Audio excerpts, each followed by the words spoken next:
아가 6장 4절부터 13절 말씀 같이 합니다. 내 사랑아, 너의 어여쁨이 디르사 같고 너의 고음이 예루살렘 같고 어미함이 기치를 버린 군대 같구나.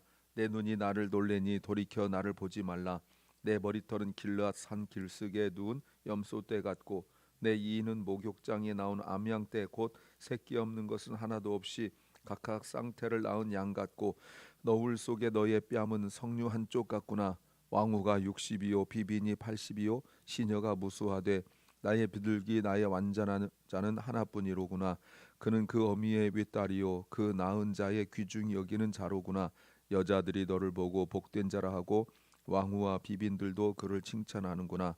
아침 빛같이 뚜렷하고 달같이 아름답고 해같이 맑고 기치를 버린 군대같이 엄위한 여자가 누구인가. 골짜기에 푸른 초목을 보려고 포도나무가 순이 났는가 석류나무가 꽃이 피었는가 알려고 내가 호도 동산으로 내려갔을 때에 부지중에 내 마음이 나로 내 귀한 백성의 수레 가운데 이르게 하였구나. 돌아오고 돌아오라 술람미 여자야, 돌아오고 돌아오라 우리로 너를 보게 하라. 아멘. 5장 2절부터 8장 14절까지는 결혼 생활의 갈등과 그리고 그 성숙을 다루고 있습니다. 오늘은 어제 묵상에서 그 가정에 위기와 갈등이 일어났었습니다. 결혼식을 마치고 그리고 첫날 밤을 보낸 것이 5장 1절이었는데 5장 2절부터 바로 갈등의 문제가 시작되었습니다.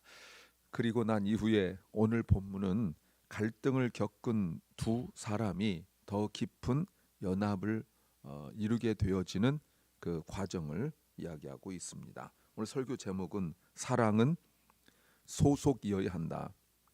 사랑은 소속이어야 한다. 제목입니다. Love means belonging. 사랑에 대하여 여러 가지로 설명할 수 있겠지만 우리 그리스도인들에게 사랑은 소속이라고 설명할 수 있습니다. 매우 중요한 개념이죠. 기독교적 개념이에요. 그래서 이 소속이기 때문에 우리의 모든 역할이나 생각이나 이런 부분들에 대하여 확실하게 성경적으로 정립이 되는 거죠. 세상적으로는 사랑에 대하여 여러 가지로 설명할 수 있을 것입니다. 그러나 기독교에서 사랑은 분명하게 소속이라고 말할 수 있습니다. 어떤 모습일까요? 첫째는 소중하게 생각해야 한다는 겁니다. It should be cherished. 이제 3절에서 나의 사랑하는 자에게 나는 나의 사랑하는 자에게 속하였고 나의 사랑하는 자는 내게 속하였다. 이게 이제 회복이었었어요. 그래서 어제 본문에 회복이 어떻게 일어나냐면 그 갈등 속에서 이제 서로 이제 별것처럼 이게 나누어져 있었어요. 그래서 여자가 자기 집으로 가버렸죠. 그랬을 때 솔로몬이 찾아왔는데 여자가 삐져서 속상해서 문을 열어주지 않습니다. 여러 가지 핑계를 대죠. 늦었다, 내가 지금 잠자리 누웠다, 옷 벗고 누웠다 이렇게 핑계를 댑니다. 그러니까 몇 번 하다가 이제 밤새도록 하다가 남자가 떠나요. 그러니까 그때서야 내가 잘못했구나 하고 문을 열었지만 늦었어요. 늦고 난 뒤에 그 남편을 찾으려고 또 온 시내를 성중을 돌아다니지만 이번에는 지난번에는 그 야경꾼들 그 순찰 도는 사람들한테 내 사랑 어디 있느냐 할 때 그때는 봐줬어요. 근데 이번에는 두들겨 패고 겉옷을 벗겨가고 이렇게 합니다. 그 겉옷을 안 입고 있다고 누워 있었거든요. 그 겉옷을 벗겨가요. 이게 뭐예요? 보호자가 없다는 뜻이에요. 지난번에는 결혼하기 전이니까 보호자라고 따로 없고 자기 자신이지만 결혼한 뒤에는 남편이 보호자인데 남편이 이제 남편과 같이 있지 아니하니까 그 보호를 받지 못한단 말이에요. 그랬을 때 아무리 헤매고 돌아다녀도 없는데 깨닫게 되는 거죠. 그게 뭐예요? 13절이에요. 소속이라는 거예요. 소속. 이걸 깨달았어요. 그랬을 때 회복이 어떻게 일어납니까? 네. 여기저기 경황이 없어 여기저기 돌아다녔는데 내가 내 사랑하는 사람을 만날 수 있는 곳은 어디예요? 관계로는 소속이고 그리고 항상 그 장소에 있다는 거예요. 예수님께서 항상 기도하러 새벽 오히려 미명에 한적한 곳에 계셨던 것처럼 또 겟세마네 동산에 계셨기 때문에 가룟 유다가 예수님 어디 있는 줄 알고 그 군인들을 끌고 왔던 것처럼 내 사랑하는 사람은 항상 거기에 있었던 거예요. 그게 회복이었단 말이에요. 그랬을 때 거기 있구나 하고 갔을 때 그 걸어오는 그 아내를 보면서 그러니까 남편도 여기 처음에는 못 만났다가 딱 거기서 기다리고 있는 거예요. 왜? 거긴 지혜로운 여자이기 때문에 거기로 올 것을 알고 거기서 기다리고 있었던 거예요. 오는 그 아내를 향하여 뭐라고 부릅니까? 내 사랑아 이렇게 부르고 있죠. 그러면서 4절부터 7절은 노래를 부르고 있는 겁니다. 그런데 특이한 표현이 있어요. 내 사랑아 4절 너의 어여쁨이 디르사 같고 너의 고음이 예루살렘 같다. 어미함이 기치를 버린 군대 같구나. 앞에는 없던 표현이죠. 두 지역을 이야기합니다.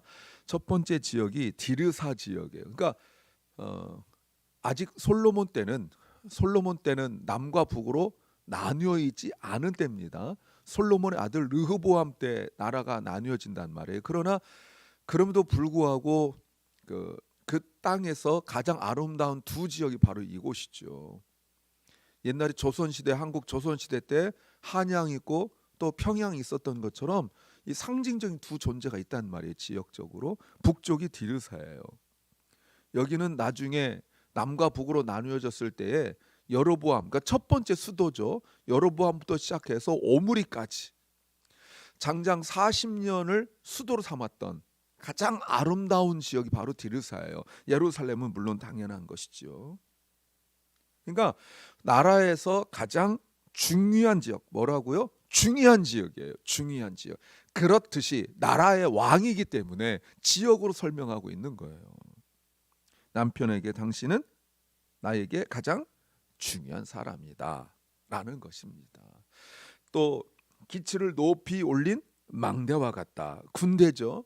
군대와 같다. 아주 그 위험 있고 멋있는 모습. 사실 정말이겠습니까? 아니죠. 지금 밤새도록 며칠 동안 이렇게 돌아다니고 그래서 아주 그냥 몰골이 꾀죄죄하죠. 겉옷은 벗긴 상태 속에서 뭐 흉측하잖아요. 뭐 밤 이슬 맞았을 것이고 뭐 이렇게 됐는데 정말 꾀죄죄 같고 거지 같은 그 모습인데 사랑하는 사람 원래 이래야 되죠. 보통 같으면 이거 그 꼴이 뭐냐? 라든가 아니면 그러니까 어젯밤 문 열어줬어야지 라든가 뭐 여러 가지 이렇게 꾸짖고 힐책하고 이럴 수 있을 텐데 그런 말 하지 않고 당신은 나에게 가장 소중한 사람이요 라고 말합니다. 그때 5절 내 눈이 나를 놀래니 돌이켜 나를 보지 말라 내 머리통 길라 산기슭 두은 염소떼 같까. 이게 무슨 말이냐면 지금 남편을 향하여 걸어오면서 바라보는 눈빛이 불타오르는 사랑으로 가득하다는 뜻이에요. 원망이 아니에요. 원망이 아니고 그리고 불평이 아니에요. 또 4장 1절에서 이미 설명한 대로 머리카락의 모습이 너무 그 아름답다 이런 뜻 아니겠습니까? 남편은 여전히 아내의 얼굴을 자세히 설명하고 있습니다. 이제 오늘 본문부터 시작하여서 밑을 쭉 보면 4절부터 보면은 결혼 첫날 밤 4장 1절부터 7절에 있던 내용과 비슷해요. 무엇을 의미합니까? 온전한 회복을 의미해요. 왜요? 소중하게 생각했기 때문에 그래요. 두 번째는 유일한 존재여야 한다는 겁니다. 남편이 아내를 향하여 말하고 있는 핵심이 무엇입니까? 얼마나 소중한 사람인가를 이야기하고 있는 거예요. 아까 4절에서 어여쁨이 디르사 같고 고음이 예루살렘 같다라고 말했던 그 부분이지요. 그러면서 그 아름다운 이야기를 결혼 첫날 밤의 이야기를 쭉 이야기합니다. 그러면서 얼마나 소중한가를 말할 때 8절 왕후가 60이요 비빈이 80이요 시녀가 무수하다라고 말합니다. 그런데 9절 나의 비둘기 나의 완전한 자는 하나뿐이다라고 말합니다.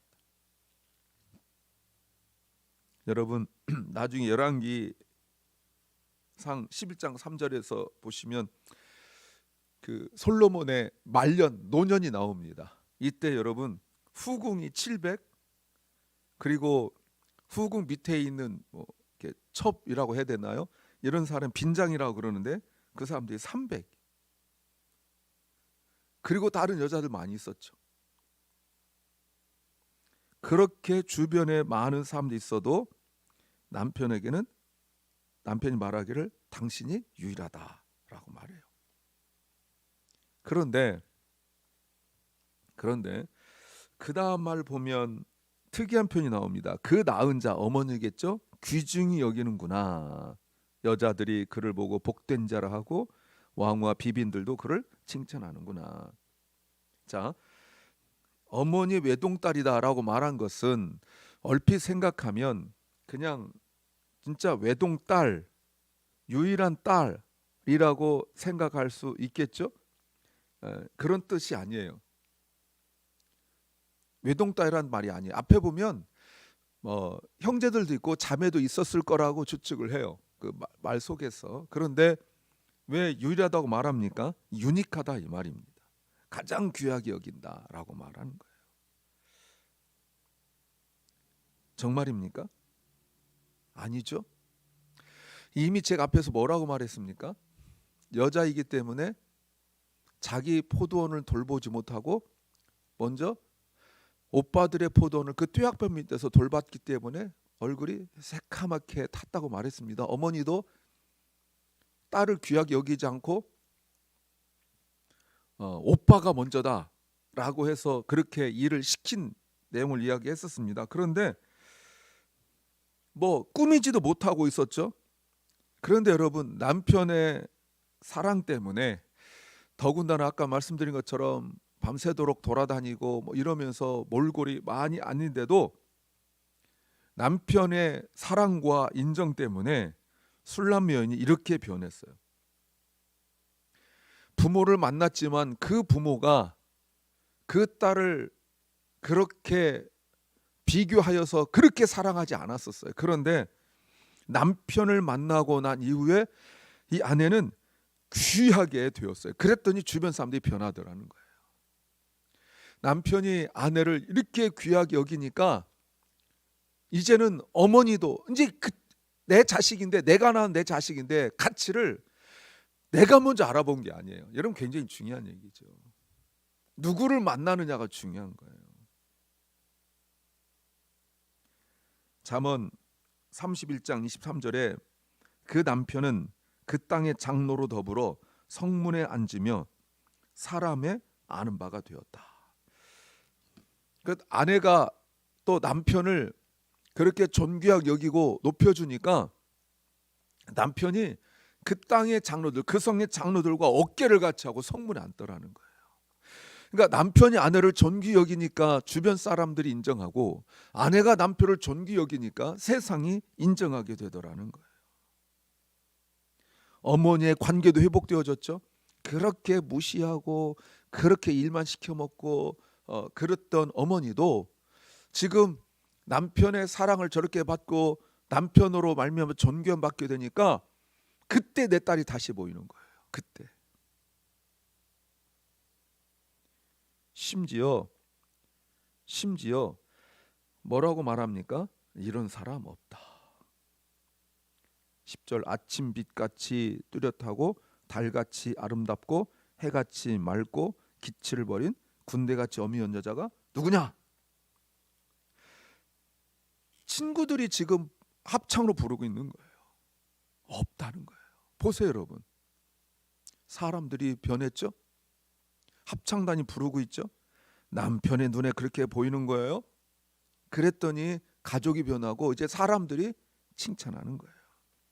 부부가 이래야 되죠. 세상적 관점 보라는 거 아닙니다. 주 안에서 서로 소속되었기 때문에 주 안에 있기 때문에 서로 인정하는 거예요. 제가 결혼 교육 시킬 때 그런 거 얘기하는데, 내 아내, 내 남편으로 보기 이전에 먼저 하나님의 아들, 딸로 봐야 된다. 이렇게 제가 가르쳐요. 그러니까 나의 평가보다 우선되는 하나님의 평가가 우선이죠. 지금 그러는 거예요. 우리 주님도 우리를 그렇게 귀하게 여기시죠? 여러분 잘 들어보세요. 우리가 주님을 귀하게 여긴 것 이상으로 주님은 우리를 귀하게 여기십니다. 우리가 하나님을 믿는 것 이상으로 하나님 우리를 믿으세요. 그런데 오늘 본문에서 돌아온 주일에 이 내용 가지고 잠깐 더 얘기하겠습니다만, 왜 어제 본문에 갈등이 있었는지 이제 알 수가 있는 거예요. 이거를 신데렐라 컴플렉스라고 볼 수 있죠. 술람미 여인이 솔몬 왕과 결혼했습니다. 사랑 하나였죠. 술람미 여인이 이 남자가 왕이기 때문에 결혼한 거 아닙니다. 그런데 주변에서 얼마나 비교하고 약 올리고 그랬어요. 신분의 차이 뭐 있었잖아요. 근데 그런 걸 극복하고 결혼했는데, 결혼은 현실이란 말이에요. 딱 갔는데 보세요. 현재도 지금 8절에 왕후가 60이고 비빈이 80이고 시녀가 무수한데 그 사람들이 보통 예쁘겠냐는 말이에요. 그 사람들의 교양과 그 사람들의 그 미모와 이런 것 속에서 남편 하나 보고 지금 궁에 들어왔는데, 그 속에서 누가 봐도 비교가 되잖아요. 자기는 농사짓고 양치고 이렇게 왔는데 이 사람들은 교양미가 뚝뚝 떨어지잖아요. 그리고 그렇게 가까이 지내는, 그렇다고 솔로몬이 자기하고만 살 수 없잖아요. 그 왕후도 많고 비빈도 많고 시녀도 많은데, 그러니까 자기 자신이 비교할 때 비참해지는 거예요. 그래서 말도 없이 떠나버린 거죠. 그러나 솔로몬은 다시 만났을 때 오직 당신뿐이다, 유일하다라고 말해주고 있어요. 세 번째는 내 정체성을 확인해야 한다는 겁니다. It should affirm my identity. 이제 두 사람 11절에 같이 하고 있어요. 골짜기 푸른 초목을 보려고 포도나무가 순이 났는가, 석류나무가 꽃이 피었는가 알려고 내가 호도 동산으로 내려왔을 때에 부지 중에 내 마음이 나로 내 귀한 백성의 수레 가운데 이르게 하였구나. 여기가 어디입니까? 이 어디예요? 3절에 그가 백합화 가운데 그 양떼를 먹이는구나. 바로 그것이죠. 두 사람의 관계가 지금 두 가지 의미, 11절 12절은 두 가지 의미가 있습니다. 하나는 실제로 장소적 의미가 있어요. 그곳. 또 하나는 관계 회복의 의미가 있죠. 그래서 두 사람의 관계가 다시 봄이 온 것처럼 나무들이 다시 싹을 내고 있어요. 마침 딱 싹을 내고, 겨울이 지나고 이제 봄이 왔다, 이런 표현을 가지고 있는 거죠. 남편이 아내를 자기의 술에, 왕의 술에 태웠어요.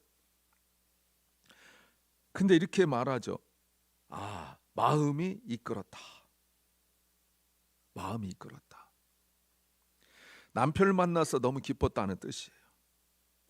그 자리는 어디예요? 왕의 옆에 자리예요. 이제 자기 위치를 찾았다는 뜻입니다. 오해하고 삐지고 속상해서 멀리 떠났는데 와서 남편과 함께 딱 있고 보니까 이 자리가 내 자리였구나, 그런 것을 알게 되었어요. 그래서 사람들이 이렇게 말합니다. 13절 돌아오고 돌아오라. 그 다음에 보세요. 술람미 여자야. 여러분, 술람미 여자란 말이 굉장히 중요해요. 반복적으로 말하고 있습니다.